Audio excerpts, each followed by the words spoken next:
Kanalımdan herkese merhaba arkadaşlar. Yine bugün sizlere harika bir poğaça tarifim var. Dümcük poğaça nasıl hazırlanır, nasıl yapılır hep birlikte öğrenelim arkadaşlar. 1 su bardağı süt. Sütüm ılık. Her zaman söylediğim gibi 1 su bardağı su. Yarım su bardağı sıvı yağ. Ölçüler birebirdir arkadaşlar. Dikkatli kullanırsanız siz de öyle güzel benim yaptığım gibi poğaçalar hazırlayabilirsiniz. 1 adet yumurta, bir tanesinin de sarısını ayırdım, beyazını içine koyuyorum hamurun. Göz ayarı tuz, 1 yemek kaşığı şeker, dolu değil biraz eksik, 2 yemek kaşığı kuru maya, yaş maya da kullanabilirsiniz varsa evinizde, hiç sorun değil. Şimdi koyduğum malzemeleri çırpıcımla şöyle güzelce karıştırıyorum. Maya aktifleşsin. İyice bakın sütle suyla buluşsun. Maya aktifleşsin. Evet, bugün yine bir poğaça yapıyoruz. Biraz çok seviyorum ben poğaça yapmayı ve tariflerimi birebir sizlere vermeyi çok seviyorum. Herkes faydalansın. Şimdi üzerine un ilavesine geçiyoruz. Ne kadar döktüm? Tahminen 4 bardak kadar un döktüm.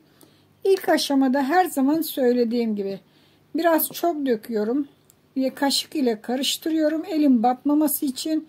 Daha sonra elim ile yoğuracağım.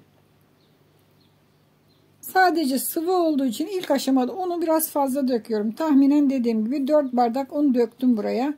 Kaşık ile ilk aşamada şöyle karıştırıyoruz. Daha sonra elimiz ile yoğurmaya geçeceğiz.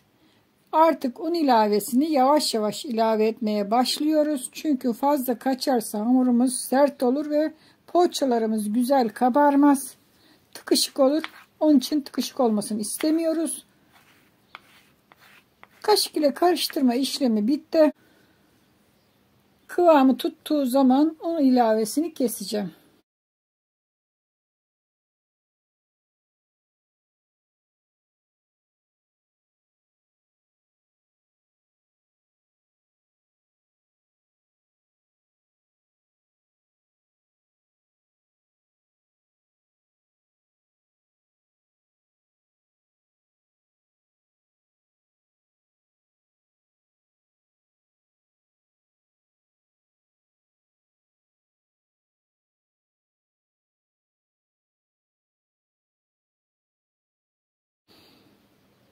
Evet, gördüğünüz gibi ele yapışmaz hamuru hazırladık. Şimdi hamurumuzu kapatalım. Şöyle bir poşet geçiriyorum.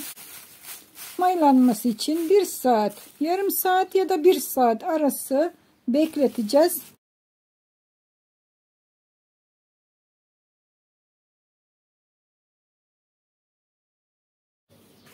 Evet, poğaça hamurumuz mayalandı gördüğünüz gibi. Zeminimizi aldık. Şöyle güzelce hamuru yuvarlıyoruz. Elimizle toparlıyoruz. Her zaman yaptığımız gibi. Şöyle elimizle sıkarak aynı boyutta poğaça hamurları koparıyoruz. Bu aşama çok kolay. Her yaptığım tarifte hemen hemen gösteriyorum arkadaşlar. Bakın, çok kolay ve basit.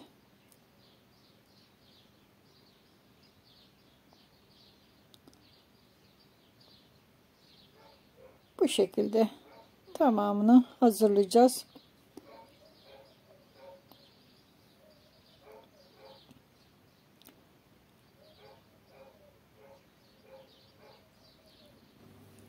Gördüğünüz gibi toplamda 12 adet hamurumuz çıktı. Bu benim fırın tepsime göre bir hamurlar. İsterseniz küçültebilirsiniz ama bu sefer de güzel olmaz. Tombik tombik olmasını istiyorsanız biraz büyük çene yapın arkadaşlar. Bir tanesini alıyorum. Elim ile şöyle uzun çubuk şerit halinde yuvarlıyorum. Elinize yapışma yaparsa hamur, birazcık ellerinizi ve zemininizi yağlayın. Hafif. Şöyle uzun çubuklar halinde getiriyorum. Karşılıklı olarak ellerimin ters yöne doğru bakın yuvarlıyorum. Bu hamurun şimdi bu çubukların burulması lazım. Şöyle buracağız arkadaşlar. Bakın. Döndürerek vuruyoruz. ve dümcüğümüzü atıyoruz. Bakın bu şekilde dümcük atıyoruz. Ve poğaçamızı bu şekilde hazırlayacağız. İçine hiçbir şey koymuyoruz. Çok kolay hazırlanan bir poğaça, çok da çabuk hazırlanan bir poğaça. Şimdi bir tane daha aynı şekilde gösterelim. Hızlı çekime geçiyoruz arkadaşlar. Hızlı çekimde de bakın yine aynı şekilde gösteriyorum ki herkes öğrensin, kolaylıkla herkes yapsın. Tüm tariflerimi birebir özellikle anlatmaya çalışıyorum. Her aşamasını göstermeye çalışıyorum ki herkes öğrensin. Tariflerimden herkes faydalansın. İnsanlara yararlı birer hizmet etmeye çalışıyoruz. Burada yayınladığım tüm tarifler nefislezzetlitarifler.com blogumda yazılı olarak da paylaşılmaktadır. Her videomda hemen hemen söylüyorum. Bol resimli olarak paylaşılmaktadır. İsteyen blogumu ziyaret edebilir.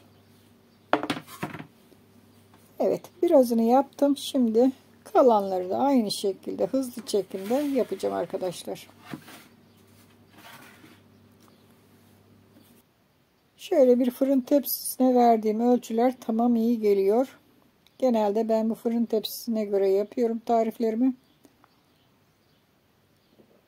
Ama az ya da çok diyen arkadaşlar ölçüleri çoğaltabilir. Tabii ki de azaltabilir. Neden olmasın.